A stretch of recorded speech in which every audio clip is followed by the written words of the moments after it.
My grandfather always used to say, "Every old house has something that should stay locked away." I never understood what he meant, until I inherited my great-grandmother's house. It was a large manor, far from town, surrounded by forest and silence. The place was beautiful, but it felt heavy. The moment I walked in, I sensed something watching me, either from above or below. Everything was draped in sheets. Old furniture, paintings, wardrobes, except for one low door, secured with 3 chains and a rusty sign that read, "Do not open. Ever." I thought it was just an old man's superstition, until I found a box in the attic filled with photographs, letters, and a diary. It belonged to my great-grandmother.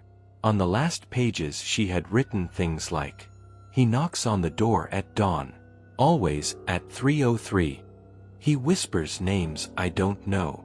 But one day, he whispered mine. If you're reading this, do not set him free."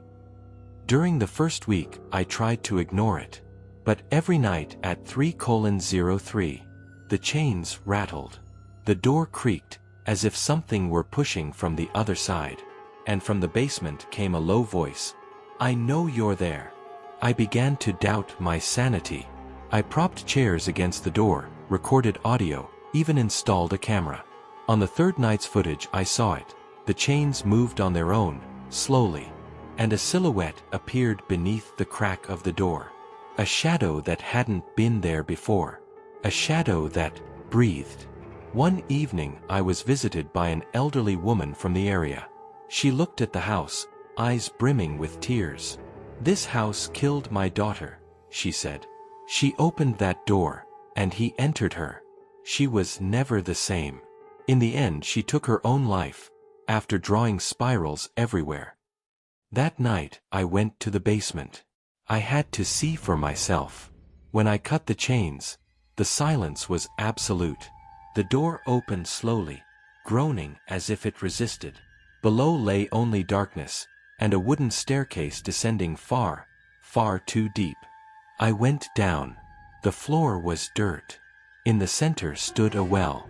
Symbols were scratched into the walls with something that looked like blood. On the ground lay an old doll, its eyes sewn shut.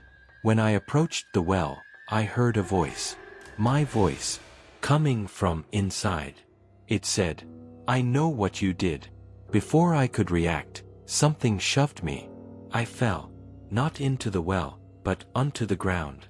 When I stood, the door above was closed, locked, and someone, or something, began climbing up from the depths of the well. I stayed there for hours, trapped, screaming, until at last, the door opened on its own. Ever since, I've never slept at 3 in the morning. Because every night, at that exact time, the basement door, now in my new apartment, starts banging by itself. And the worst part? My apartment doesn't have a basement. My name is Anna. After the end of a turbulent relationship, I decided to start over from scratch. I changed cities. I changed my name. And I rented a little house in the countryside that seemed perfect. Simple, isolated, yet welcoming. House 11. Palm Street. Sounds harmless, right? The realtor only said one odd thing during the viewing. "The house is great. Just ignore any knocking you hear at night. Sometimes the wind rattles the frames." I found it bizarre, but I didn't think much of it. At first, everything was calm. I tended the garden, set up my painting studio, and the nights were quiet, until the 7th day. I was reading, close to midnight, when I heard, knock, knock, knock. 3 raps on the front door. If it had been 8 p.m., fine. But, at midnight, I froze. I got up slowly, heart racing. Peeked through the peephole. Nothing. I opened the door, cautiously. Deserted street. I figured it was a neighbor's prank, or my imagination. But the next night, same time, same 3 knocks. This time I set my phone to record, aimed at the door. Next morning, I reviewed the footage. At 0:03 the door shook. And for a second, the street light went out. On the video, almost imperceptible, A small shadow stepped away from the door. Small, like a child. I thought it was paranoia, until I saw what was on the porch at dawn. Tiny footprints. Dusty. They looked like a barefoot child's. But it was impossible. The street was clean. It hadn't rained. And I live alone. I went to my neighbor, a lady named Donna Clarice. I told her what was happening. She turned pale at once. "You're in house 11, aren't you?" "Yes, why?" "The little girl, she's back." I sat down, asked her to explain. She said that 12 years ago a family lived there. The father, the mother, and a little girl named Isadora. The mother snapped, locked the child inside, and vanished. When they found the girl, days later, she wasn't alive anymore. Her room, according to the neighbor, is where my studio is now. I went cold. That night, at 11:59 p.m., I placed a camera on the porch and waited. I sat on the couch with a kitchen knife in hand, pure desperation. When the clock struck midnight, knock, knock, knock. But it wasn't at the front door anymore. It was at the back door. I ran, locked everything. I returned to the couch, trembling. 0:14. The house lights began to flicker. And Alexa, one I wasn't even using, turned on by itself. It repeated, "Can you hear me now? Can you hear me now?" I shut everything off. Cut the power. Next morning, I checked the porch footage. 12 seconds past midnight, a child appeared in the video. Alone. In a white dress. She stood there almost 2 minutes, staring straight into the lens. No blinking. No movement. And then, she dissolved into the shadow. That same day, I got a notification. New device connected, Alexa, Isadora's room. But I don't have any room by that name. I never registered that name. I went to the studio. Everything looked normal, but there was a painting on the wall. A painting I didn't make. It showed a house with the front door open, and a dark figure watching from the entrance. I wrote the real estate agency. Said I wanted to terminate the lease. They agreed immediately. No penalty. They only asked, "When you leave, please don't take anything from the house." On my last night, at 3 a.m. before moving out, I did one final walkthrough. When I closed the front door, I heard a whisper behind me. "Goodbye, Anna." I hadn't told anyone on that street my name.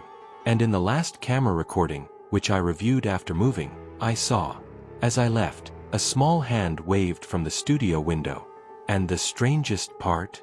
In the glass reflection, it was my hand. But I never waved. My name is Julia. I'd worked as a nanny for years, but nothing, absolutely nothing, prepared me for what I experienced in that house. I was hired by a couple who had just moved to town. Young, polite, a bit reserved. They had a baby only a few months old, named Kaio. The house was beautiful, one of those old places with wooden staircases, a fireplace in the living room, and a back garden. But what caught my attention was the attic. Yes, the nanny's room was in the attic. A narrow, creaking staircase led up to it, complaining at every step. The space up there was cold, even in summer. And when the wind blew, the whole house seemed to sigh. On the first night, after laying Kaio in the crib, he stared fixedly at the ceiling, smiling. "What is it, sweetheart?"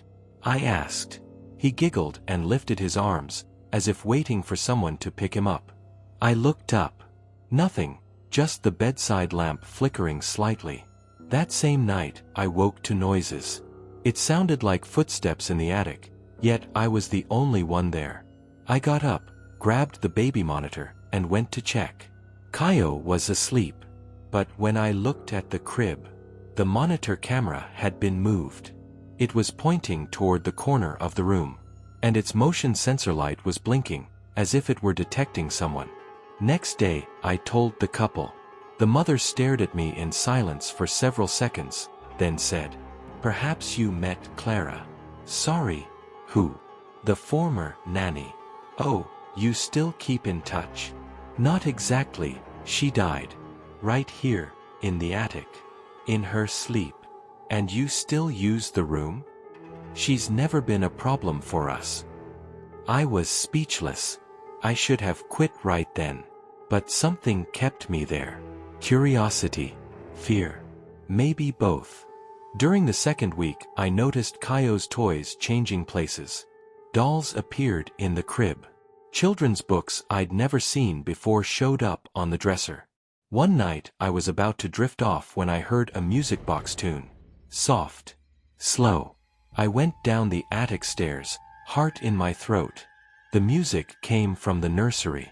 I opened the door slowly. The crib was rocking. By itself. And Kaio slept with a smile on his face. On the chair beside the crib lay an open picture book, turned to a story titled, The Heavenly Nanny. At the bottom, an old-fashioned dedication read, For Clara, who never left a child alone. I tried confronting the couple the next day, but they acted as if nothing was wrong.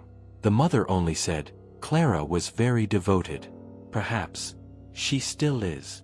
That night, I made a decision.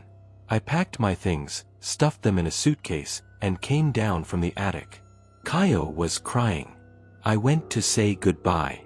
When I entered the nursery, the lamp was off. But I heard a voice, gentle, almost a whisper. Now he's safe. You can go. The crib was tipped over. Kaio wasn't there. I panicked. Switched on every light. The baby was in the closet, laid on a pile of blankets, sleeping peacefully. And beside him, a doll wearing a nanny's uniform. Same color. Same cut as mine. I left that night without looking back. Left everything. Texted the couple and blocked them. Weeks later, I heard another nanny had been hired. She vanished on the third day. In the local paper, I read a note. Young woman disappears in historic house.